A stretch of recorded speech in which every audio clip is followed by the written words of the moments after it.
Today we're removing the stereo from a Chevrolet Spark. This one I looked up aftermarket, and there seems to be some kits and wire harnesses available. You will have to shop around for that. But we have the stereo that sits here with the controls, the emergency flasher, and the AC controls. Now we have one in this particular vehicle. We have one silver panel that goes around all these features, and then a black inserted panel that goes in with the controls here. So we're going to start with our pry bar, and this was kind of difficult the first time to figure this out before taking the video, but we found going in down underneath this black panel and prying it up will release some of the clips that hold it in place. It was a little bit difficult for the first one. That's the reason why I slip in here. I use a plastic tool. These tools are available. I'll give a link on the website to it. But this will start the clips, and you can see how they start. And we're going to pull back on the panel while working our way around it here to release these clips. Okay, there we go. Got the top ones done. Work our way down the side here, and that will release. Now we're going to pull this forward. Like I mentioned, we have the emergency flashers here, and we're going to turn back. On the back there is a connector here. And this connector has a little bubble on one side, and we're going to push this bubble in, which releases the lock, and this will allow you to wiggle the connector loose. And we'll put this back in the dash so that it doesn't get pulled out, but remember to plug that back in when you put the vehicle back together. It can deal with the rear brake lights as well. We have more information on other vehicles on our website. See car stereo removal for your model, make, and year. We have a 7mm socket now.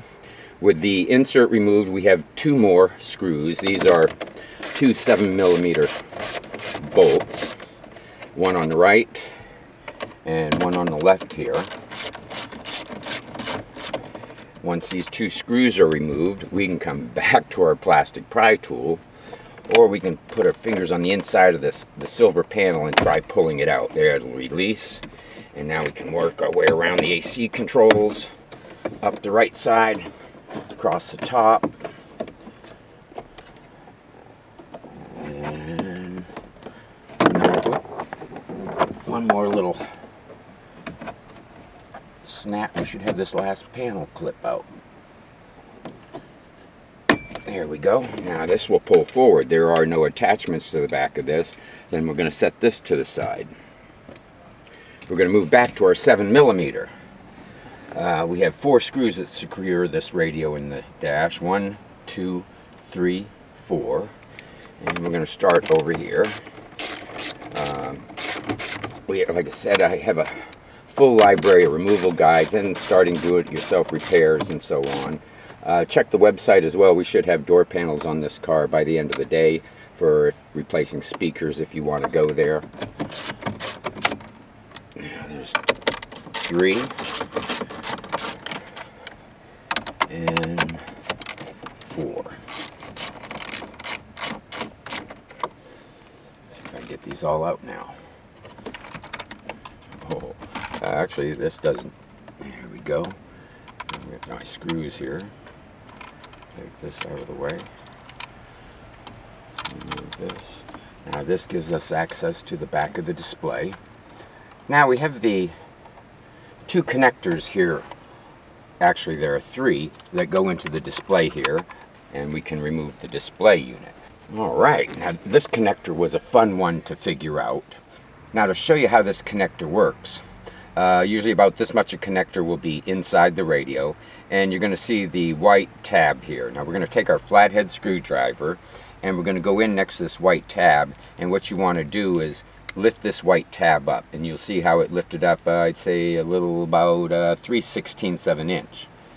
Now what this does is it pulls back the unlock mech on the connector. Now with this white tab lifted up, with your thumb you can usually go in and hit this black tab, which will now release down. This releases the other lock and will allow you to remove the connector. The smaller black connector works exactly like this one does, and the gray one, you need nothing here. I just found that on this littler one, when I did lift up the center tab here, that I did need a small flathead screwdriver to go in and push that tab down because of the way it was against the front display module. Now in order to put these connectors back in, you remember pushing down the black tab there. What we're going to do is we're going to lift that black tab. We're going to put the connector back into the face. We're going to lift the black tab this time. Once you lift the black tab, you can push that white lock down, and that will keep it locked into the radio. You can pull it back out to check to make sure that it's fine. Okay, now that we have the connectors removed, we're going to remove the stereo. The 4 screws that secured the display in place also secures the radio, and we're just going to go down to the bottom of it, pull this out. This will leave an opening. Aftermarket will be fun in this one.